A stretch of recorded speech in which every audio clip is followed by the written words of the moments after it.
ஓம் சக்தி தாயே போற்றி. நீ நல்லது நினைத்தால் இந்த தாயின் ஆசீர்வாதத்தில் உனக்கு நல்லது மட்டுமே நடக்கும். இந்த பதிவின் மூலமாக உன் வாழ்க்கையை மாற்ற வந்திருக்கின்றேன். இந்த நிமிடத்திலிருந்து இந்த அம்மாவின் வாக்கினை கேள். உன் கர்ம வினைகள் அத்தனையும் நிச்சயமாக இன்று உன்னை விட்டு விலகிவிடும். இன்று உன் அம்மா உனக்கு ஒரு அவசர செய்தியைத்தான் கொண்டு வந்திருக்கின்றேன். என் செல்ல குழந்தையே, உன்னுடைய இல்லத்தில் இருக்கின்ற வாகனத்தினால் உனக்கு ஒரு ஆபத்து ஏற்பட போகின்றது. இந்த வாகனத்திற்கு நேற்று ஒரு விஷயத்தை செய்திருக்கின்றார்கள். அதனால் நீ கவனமாக இருக்க வேண்டும். இந்த அம்மா உனக்கு என்னவென்று, இதிலிருந்து உன்னை எப்படி மீட்டு கொண்டு வர வேண்டும் என்பதனையும் உனக்கு சொல்கின்றேன். இந்த நேரத்தில் இதனை நீ தெரிந்து கொண்டு உடனடியாக சரி செய்துவிடு. என் பிள்ளையே, நம் வாழ்க்கையில் பல துன்பங்கள் நம்மை தொடர்ந்து வரும் பொழுதெல்லாம் தெய்வத்தின் மீது கோபப்படுகின்றோம். ஆனால் அந்த தெய்வமே உன்னிடத்தில் எதற்காக இந்த துன்பம் வந்தது என்பதனை வெளிப்படையாக சொல்லும் பொழுது அதை என்னவென்று கேட்க நீ தயாராக இருக்க வேண்டும். வாகனத்திற்கு யார் என்ன செய்ய முடியும் என்று நீ கேட்கலாம். ஆனால் நான் சொன்ன பிறகு ஆமாம் உண்மைதானே என்று நீ நிச்சயமாக நம்புவாய். அப்பேற்பட்ட ஒரு விஷயத்தை உன் அம்மா என்று நான் உனக்கு கொண்டு வந்திருக்கின்றேன். என் குழந்தையே, உன்னுடைய இல்லத்தின் வெளியே பலரின் கண் படும்படி ஒரு வாகனம் நின்று கொண்டிருக்கின்றது. உண்மைதானே என் பிள்ளையே? இந்த வாகனத்துக்கு தான் இவர்கள் ஒரு விஷயத்தை செய்திருக்கின்றார்கள். இதனால் உனக்கு அந்த வாகனத்தை எடுக்கும் பொழுது ஒரு ஆபத்து வர காத்து கொண்டிருக்கின்றது. செய்தவர்கள் யாரோ எல்லாம் அல்ல, உன் குடும்பத்தில் இருக்கின்ற ஒருவர்தான். அதாவது உன்னுடைய குடும்ப உறுப்பினர் என்றால் உன் வீட்டில் இருப்பவர்கள் அல்ல, உன்னை சுற்றி இருக்கின்ற உறவுகளில் சிலர். அந்த நேரத்தில் என் குழந்தையே, இவர்கள் செய்த விஷயம் என்னவென்று சொன்னால் நிச்சயமாக உனக்கே இவர்களின் மீது கோபம் வந்துவிடும். இனி எக்காரணம் கொண்டும் இவர்களை மன்னிக்கக்கூடாது என்று என் பிள்ளை நீ நினைத்து விடுவாய். அந்த அளவிற்கு உன் வாழ்க்கையில் இவர்களால் பிரச்சனைகள் தொடர்ந்து உனக்கு வந்து கொண்டுதான் இருக்கின்றது. என்ன நடந்தாலும் எது வந்தாலும் இந்த வாழ்க்கையிலிருந்து உனக்கு பிரச்சனைகளை பற்றி மட்டுமே அதிகமாக கொடுக்க நினைக்கின்ற இவர்கள் இப்பொழுது உன்னை எப்படியாவது அழித்துவிட வேண்டும், ஒரு உயிரை பறித்துவிட வேண்டும் என்பதற்காக அவர்கள் தேர்ந்தெடுத்த விஷயம்தான் உன்னுடைய வாகனம். அதாவது அதிக நேரம் அதில்தானே பயணம் செய்து கொண்டிருக்கின்றாய். இந்த பயணத்தின் போது உனக்கு ஏதாவது நடக்க வேண்டும் என்பதுதான் அவர்களினுடைய முழுமையான எண்ணம். அதை இல்லை என்று யாராலும் சொல்லிவிட முடியாது. இந்த அம்மா என்ன நடக்கின்றது என்கின்ற உண்மையை பற்றி மட்டும் தான் உன்னிடத்தில் எடுத்து சொல்லி கொண்டிருக்கின்றேன். உன்னுடைய வாழ்க்கை நடக்கின்ற ஒவ்வொரு உண்மைகளையும் நான் உன்னிடத்தில் உன் முன்னால் வந்து சொல்லும் பொழுது நிச்சயமாக அதனை நீ அப்படியே ஏற்றுக்கொள்ள வேண்டும் என்றெல்லாம் அம்மா நான் விரும்பவில்லை. நான் சொல்வதில் இருக்கின்ற உண்மையை புரிந்து கொண்டாலாவது நீ அதனை ஏற்றுக்கொள்வாய் அல்லவா? உன்னை சுற்றி நடக்கின்ற விஷயங்கள் எல்லாம் என்னவென்று தெரிந்து கொண்டாலாவது உனக்கு இந்த விஷயங்கள் எல்லாம் சரியான புரிதலை நிச்சயமாக கொடுத்துவிடும் அல்லவா? வாழ்க்கை பல முறை உன்னை பல சோதனைக்கு ஆளாக்கி வேதனைப்படுத்தி நிறுத்தி இருக்கின்றது. என்ன நடக்கின்றது இந்த வாழ்க்கையில் என்று உன்னை அதிகப்படியாக சிந்திக்க வைத்திருக்கின்றது. என்ன நடந்தாலுமே சரி, எப்படியாவது வாழ வேண்டும் என்கின்ற நம்பிக்கையையும் இந்த வாழ்க்கை உனக்கு கொடுத்து கொண்டிருக்கின்றது. அப்படி இருக்கும் பொழுது என் பிள்ளை, சரியான சந்தர்ப்பம் வாய்க்கும் பொழுது அதையெல்லாம் சரியான தருணங்களில் நீ பெற்றுக்கொள்ள வேண்டும் அல்லவா? எக்காரணம் கொண்டும் இதனை நீ விட்டுவிடக் கூடாது. இந்த வாழ்க்கை உனக்கு கொடுக்கின்ற உண்மைகளை எக்காரணம் கொண்டும் நீ வேண்டாம் என்று சொல்லிவிடக் கூடாது. நான் இருந்து நடத்துகின்ற அத்தனை விஷயங்களும் உன் வாழ்க்கையில் என்னவெல்லாம் நன்மைகளை நடத்துகின்றது என்பதனை நீ தெளிவாக புரிந்து கொண்டால் மட்டும்தான் உனக்கு என்னவெல்லாம் கிடைக்கும் என்கின்ற ஒரு எதிர்பார்ப்புகள் பூர்த்தியாகும். இத்தனை நாளும் என் பிள்ளை, நீ பட்ட கஷ்டங்களும் சரி, நீ பட்ட அவமானங்களும் சரி, ஒருபொழுதும் உன்னை சுற்றி இருப்ப இருப்பவர்களால் உனக்கு தீர்த்து கொடுக்கப்பட்டது கிடையாது. ஏனென்றால் இதுவெல்லாமே நடப்பதே அவர்களால் தான் எனும் பொழுது அதை எப்படி அவர்கள் தீர்த்து கொடுக்க முன்வருவார்கள்? சரி, இப்பொழுது அம்மா உன்னிடத்தில் நேரடியாகவே விஷயத்திற்கு வந்து விடுகின்றேன். என்ன நடந்தது? உன்னை சுற்றி என்ன நடந்து கொண்டிருக்கின்றது இந்த வாழ்க்கையில் என்பதனை நிச்சயமாக என் குழந்தை நீ தெரிந்து கொள்ள வேண்டிய நேரம் வந்துவிட்டது. இந்த வாழ்க்கை உனக்கு எத்தனையோ துன்பங்களை கொடுத்து கொண்டிருக்கின்றது. ஆனாலும் என் பிள்ளையே, ஒவ்வொருவரும் இந்த வாழ்க்கையில் தனக்கான வெற்றிகளை பெறுவதற்கு போராடி கொண்டிருக்கின்ற நேரத்தில் இந்த கெட்ட எண்ணங்களை கொண்ட மனிதர்கள் மட்டும் அடுத்தவர்கள் வாழ்க்கையை அழிப்பதிலேயே தன்னுடைய முழு கவனத்தையும் செலுத்தி கொண்டிருக்கின்றார்கள். இவர்கள் இந்த நேரத்தில் தன்னை கையில் எடுத்துக்கொண்ட விஷயம் என்ன தெரியுமா? கண் திருஷ்டி. அதாவது உன் இல்லத்தில் இருக்கின்ற அந்த வாகனம் அவ்வளவு பெரிதான ஒரு விஷயம் எல்லாம் கிடையாது, அவ்வளவு விலை உயர்ந்ததும் கிடையாது. ஆனாலும் இவர்கள் அதை பார்த்து பார்த்து ஏக்கம் கொள்கின்றார்கள். இவர்களுக்கு வந்த வாழ்வை பார்த்தாயா, இவர்களுக்கு இதுவெல்லாம் கிடைத்திருக்கின்றது என்று சொல்லி உன்னுடைய வாகனத்தை அங்கும் இங்கும் செல்லும் பொழுதெல்லாம் பார்த்து கொண்டு மேலும் கீழுமாகத்தான் பார்த்து கொண்டிருக்கின்றார்கள். அதாவது நடந்து செல்கின்றவனுக்கு அடுத்ததாக இன்னொரு வண்டி கிடைக்கும் பொழுது அவர்கள் அந்த வண்டியில் செல்வதை காண இவர்களுக்கு பொறுக்கவில்லை. நீ காலம் முழுவதும் நடந்துதான் சென்று கொண்டிருக்க வேண்டும், காலம் முழுவதும் கஷ்டப்பட்டு கொண்டுதான் இருக்க வேண்டும் என்று இவர்கள் நினைக்கின்றார்கள். என்ன நடந்தாலுமே இந்த வாழ்க்கையில் உனக்கென என்னென்ன கிடைத்தாலுமே இதை கண்டு உடனடியாக பொறாமைப்படுகின்றவர்கள் இப்பொழுதெல்லாம் சில நேரங்களில் உடன் பிறந்தவர்கள் கூட தன்னோடு பிறந்தவர்களுக்கு ஒரு நல்லது நடந்தால் அதை பொறுத்து கொள்வதில்லை. அவர்களை பார்த்து பொறாமைப்படுகின்றார்கள். அவர்களுக்கு நடப்பதை பார்த்து இவர்கள் வேதனைப்படுகின்றார்கள். இப்படிதான் உன்னுடைய இல்லத்தில் இருக்கின்ற வாகனத்தின் மீது இப்பொழுது கண் திருஷ்டியானது விழுந்திருக்கின்றது. இந்த கண் திருஷ்டியினால் இந்த வாகனம் வெளியில் செல்லும் பொழுது அதற்கு ஏதேனும் ஒரு விபத்து ஏற்படுவதற்கு வாய்ப்புகள் அதிகம். அதனால் என் குழந்தையே, நான் சொல்கின்ற இந்த ஒரு விஷயத்தை மட்டும் செய்துவிட்டு நீ உன்னுடைய வாகனத்தை வெளியில் எடுத்து செல்.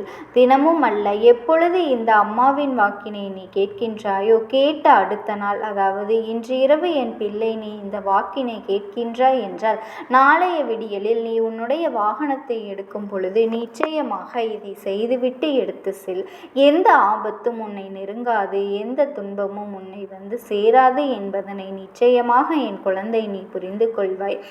எந்தெந்த விஷயங்களுக்கெல்லாமோ இந்த வாழ்க்கையில் உனக்கு துன்பங்களை கொடுத்தது என்று சொல்லி நீ வருத்தப்பட்டது எல்லாமே போதும். இனி உனக்கு நடக்கப் போகின்ற நல்ல விஷயங்களை நினைத்து நீ பெருமைப்பட வேண்டிய தருணம் வந்துவிட்டது. 2 சக்கர வண்டியோ 4 சக்கர வண்டியோ எதுவாக இருந்தாலுமே சரி, இந்த அம்மா சொல்கின்ற வார்த்தைகள் அத்தனையுமே உண்மை. இதை நீ புரிந்து கொண்டு அதற்கு ஏற்றது போல உன்னுடைய வாழ்க்கையில் பல மாற்றங்களை நீ கொண்டு வந்து விட வேண்டும்.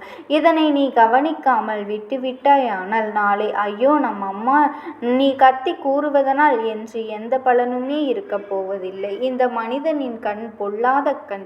இந்த மனிதனின் கண் திருஷ்டியானது எதையுமே எப்படியோ மாற்றிவிடும். அதாவது பச்சை புல்லை கூட பற்றி எரிய வைத்து விடுகின்ற அளவிற்கு இவர்களின் பார்வை மிகவும் பொல்லாதது.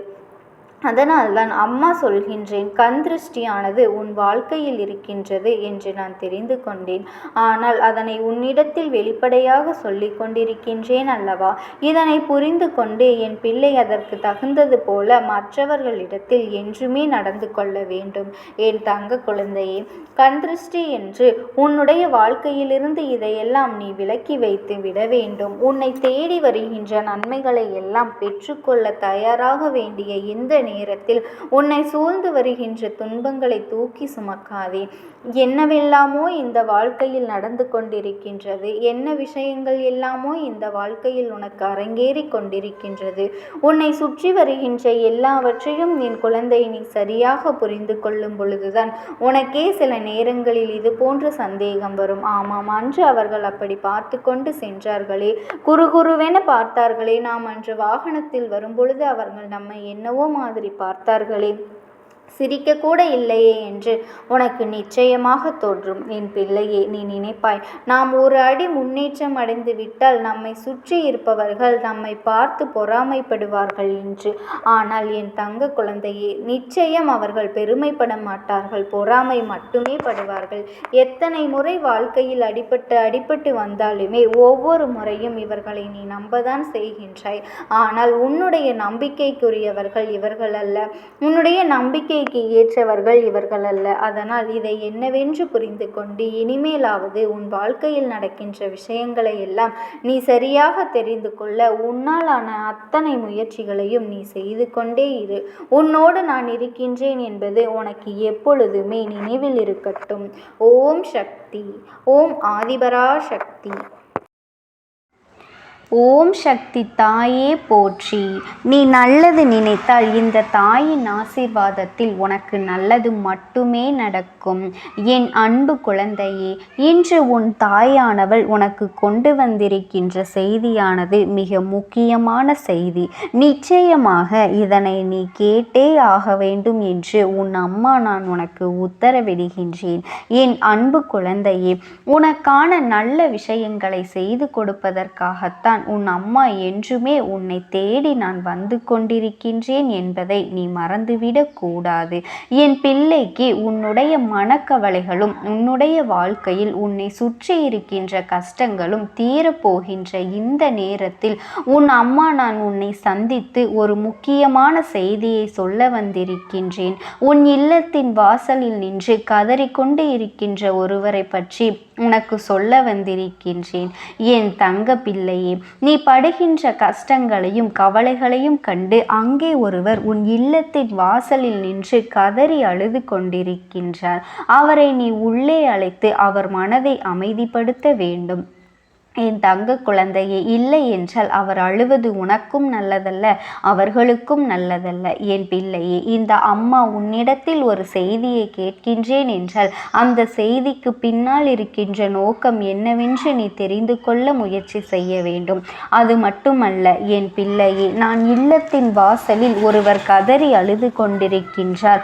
உன் இல்லத்தில் வாசலில் கன்னிப்பெண் நிற்கின்றது அல்லது வேறு ஏதேனும் ஒரு ஆத்மா நிற்கின்றது என்று சொன்னால் அதனை நீ எப்படி எடுத்துக்கொண்டு நம்புவாயோ அதுபோலத்தான் இந்த அம்மாவினுடைய வாக்கும் என்பதனை நீ மறக்கக்கூடாது. என் தங்க குழந்தையே, இந்த அம்மா உன் இல்லத்தின் வாசலில் நின்று ஒருவர் கதறி அழுகின்றார் என்று அத்தனை எளிதாக சொல்லிவிட முடியுமா? அம்மா இதை கண்ணார கண்டு இதை உன்னுடைய வாழ்க்கையில் நடப்பது நல்லதல்ல என்பதை உணர்ந்துதான் உன்னிடத்தில் இதை சொல்ல வந்திருக்கின்றேன். என் குழந்தையே, சில விஷயங்கள் உன்னை சுற்றி நடப்பதை நீ அறியாமல் இருக்கின்றாய். அதைத்தான் உனக்கு நான் எடுத்து சொல்ல வந்திருக்கின்றேன். என் தங்க பிள்ளையே, உன் இல்லத்தின் வாசலில் சில நாட்களாக ஒருவர் வந்து கதறி அழுகின்றார். அதற்கு காரணம் என்ன தெரியுமா? நீ வருகின்ற ஒவ்வொரு கஷ்டங்களையும் அவர்களால் காண முடியவில்லை. அதாவது உனக்காக வேதனைப்பட்டு அவர்கள் கதறி கொண்டிருக்கின்றார்கள். இதுவரை இவரை உன் இல்லத்திற்குள் நீ அழைக்க வேண்டும். அதை எப்பொழுது அழைக்க வேண்டும், எப்படி அழைக்க வேண்டும் என்பதனை உன் அம்மா நான் சொல்கின்றேன். என் தங்க குழந்தையே, அவர்களுக்கு நீ என்ன செய்தால், நீ எதை செய்தால் அவர்களின் மனது சாந்தியடையும் என்பதையும் உன் அம்மா நான் இன்று சொல்லப் போகின்றேன். என் குழந்தையே, அதையும் நீ நிச்சயமாக கவனமாக கேட்க வேண்டும்.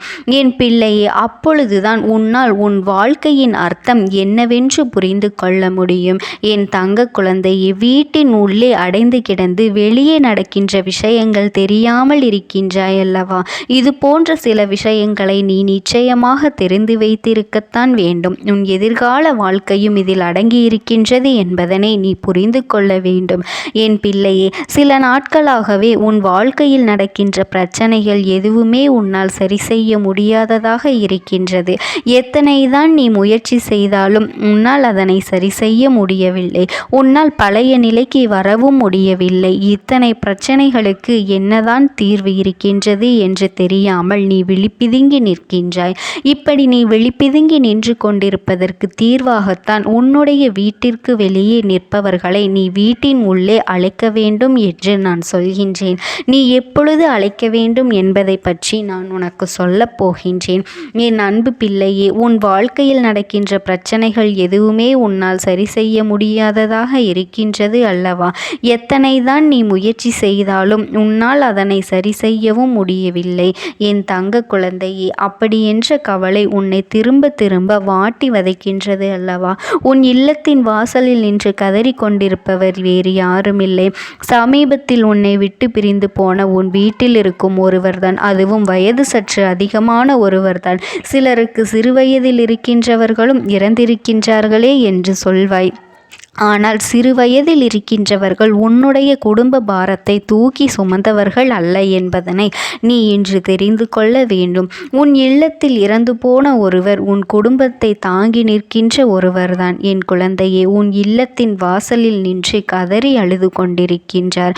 அன்று என்ன பிரச்சனையாக இருந்தாலும் தனியாக நின்று சமாளித்த ஒருவர் இன்று அவர் இல்லாமல் தன்னுடைய குடும்பத்தில் இருக்கின்ற அத்தனை பேரும் படுகின்ற கஷ்டத்தை கண்டு மிகுந்த மனவேதனை பட்டு கொண்டிருக்கின்றார். ஒரு சிறிய விஷயத்தை கூட சமாளிக்க முடியாமல் நீங்கள் திணறிக் கொண்டிருப்பதை கண்டு காண்கின்ற பொழுது அவர்களுக்கு மிகுந்த மனவேதனை அளிக்கின்றது. அன்றே நாம் இவர்களுக்கு எல்லாவற்றையும் கற்றுக் கொடுத்திருக்கலாம். இந்த வேதனையை பற்றி அவர்கள் இதை கடந்து போவதை பற்றி அவர்களுக்கு உணர்த்தி இருக்கலாமே என்று நம்முடைய பாதுகாப்பு வளையத்திற்குள் அவர்களை வைத்துவிட்டு இன்று அவர்கள் படுகின்ற கஷ்டத்தை நம்மால் காண முடியவில்லை என்று அவர்கள் வெதும்பி கொண்டிருக்கின்றார்கள். என் தங்க பிள்ளையே, நீ எதற்காகவும் கஷ்டப்படாதே. அவர்கள் கவலைப்படுவதை பார்த்து நீ அல்லவா வேதனைப்பட்டு கொண்டிருக்கின்றாய்.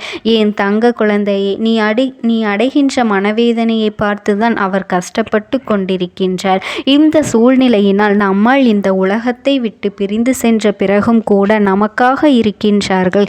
இந்த சூழ்நிலையினால் நம்மை மறக்காமல் நமக்குரிய நல்ல முடிவு எடுக்க முடியாமல் அங்கும் இங்குமாக அலைந்து திரிந்து கொண்டிருக்க வேண்டிய நிலை வந்துவிட்டதே என்று எண்ணி அந்த ஆத்மா மனவேதனை பட்டு கொண்டிருக்கின்றது. சரி, அவர்கள் வந்துவிட்டார்கள், மனவேதனை பட்டு விட்டார்கள். அவர்களை எப்படியாவது சாந்தப்படுத்த வேண்டும். எப்படி இங்கிருந்து அனுப்ப வேண்டும், அதற்கு நீ என்ன செய்ய வேண்டும் என்று என் பிள்ளையே நான் சொல்கின்றேன். முதலில் அவர்களின் மனதை நீ குளிர வைக்க வேண்டும். என் தங்க குழந்தையே, என்ன பிரச்சனையாக இருந்தாலும் அந்த பிரச்சனையிலிருந்து விடுபட வேண்டிய வழியை நீ கண்டுபிடிக்க வேண்டும். எந்த ஒரு சூழ்நிலையிலும் யாருடைய உதவியுமே கிடைக்காமல் அவதிப்படுகின்றார் என்பதனை நீ புரிந்து கொண்டு நம் வாழ்க்கையில் நாம் அடுத்த கட்டத்தை நோக்கி நகர்ந்து செல்ல வேண்டும் என்பதனை உணர்ந்து உனக்கான நல்ல விஷயங்களை பெறுவதற்காக முயற்சிகளை நீ செய்ய வேண்டும். அது அவர்களுக்கு மிகுந்த ஆறுதலையும் கொடுக்கும், மன நிம்மதியை கொடுக்கும் என்பதனை நீ மறந்துவிடாதே. குடும்பத்தில் இருக்கின்ற அத்தனை பேரும் கஷ்டங்கள் இன்றி மகிழ்ச்சியோடு விரும்ப வேண்டும். அனைவர் முகத்திலும் சந்தோஷத்தை காண வேண்டும் என அவர்கள் விரும்புகின்றார்கள். அவர்கள் இருக்கும் பொழுது குடும்பத்தில் இல்லாத சண்டை சச்சரவுகள் எல்லாம் இப்பொழுது நடந்து கொண்டிருக்கின்றது. எல்லோரும் ஒற்றுமையாக இருக்க வேண்டும். எந்த ஒரு விஷயமாக இருந்தாலுமே ஒருவருக்கொருவர் கலந்து பேசி அந்த விஷயத்திற்கு நல்ல முடிவினை தேட வேண்டுமே தவிர ஒருபொழுதுமே யாரும் யார் மேலேயும் குற்றம் சாற்றக்கூடாது. என் தங்க குழந்தையை அப்படி காயப்படுத்தி விடக்கூடாது. இனிமேல் அவர்களை உள்ளே எப்படி அழைப்பது என்று நான் சொல்லப் போகின்றேன். இனி வருகின்ற அமாவாசை திதி என்று அவரை உள்ளே அழைத்து படையல் வைத்து அவர்கள் மனதை நீ குளிர வைக்க வேண்டும். அதனால் அந்த நாள் வரும் வரை நீ காத்திருக்காமல் அதற்கு முன்பாகவே உன் வாழ்க்கையில் ஏதேனும் ஒரு நல்ல விஷயத்தை நீ சாதித்து விட வேண்டும். நாங்கள் நிச்சயமாக செய்வோம், உங்கள் வழிகாட்டுதலின்படி நாங்கள் நிச்சயமாக வாழ்ந்து காட்டுவோம் என்று. அதனால் நீங்கள் உங்களுக்குரிய இடத்தில் நிம்மதியாக சென்று சேருங்கள் என்று அவர்களிடத்தில் நீ சொல்லி வழியனுப்ப வேண்டும். என் பிள்ளையே, ஒரு குடும்பம் என்பது ஒருவர் பிறந்து விட்டாலோ அல்லது ஒருவர் இறந்து விட்டாலோ தன்னந்தனியாக தவிர்த்து நிற்கக்கூடாது. யார் இருந்தாலும் இல்லை என்றாலும் அந்த குடும்பம் நல்லபடியாக நடக்க வேண்டும், நல்லபடியாக வாழ வேண்டும் என்பது நினைவில் இருக்கட்டும். அப்படி இருக்க வேண்டும். எல்லோரும் அப்படித்தான் இங்கே வாழ்ந்து கொண்டிருக்கின்றார்கள் என்பதனை நீ தெரிந்து கொள். நல்ல எண்ணங்கள் இருக்க வேண்டுமே தவிர ஒருவர் இல்லை என்றால் தனக்கான சுதந்திரம் கிடைத்துவிட்டது என்று வாழக்கூடாது. அன்று உனக்கு தெரியும் அல்லவா, நம் வாழ்க்கையில் ஏதேனும் சில விஷயங்கள் வேண்டுமானால் செய்து கொண்டிருக்கலாம் என்று நினைத்து இருக்கவும் கூடாது. காலம் உனக்கு கொடுத்திருக்கின்ற நாட்களை நீ சரியாக பயன்படுத்தி கொள்ள வேண்டும். என் தங்க குழந்தைக்கு இந்த தாயானவளினுடைய அன்பும் ஆசீர்வாதங்களும் என்றென்றைக்குமே முழுமையாக கிடைத்து கொண்டேதான் இருக்கும். ஓம் சக்தி. ஓம் ஆதிபரா சக்தி.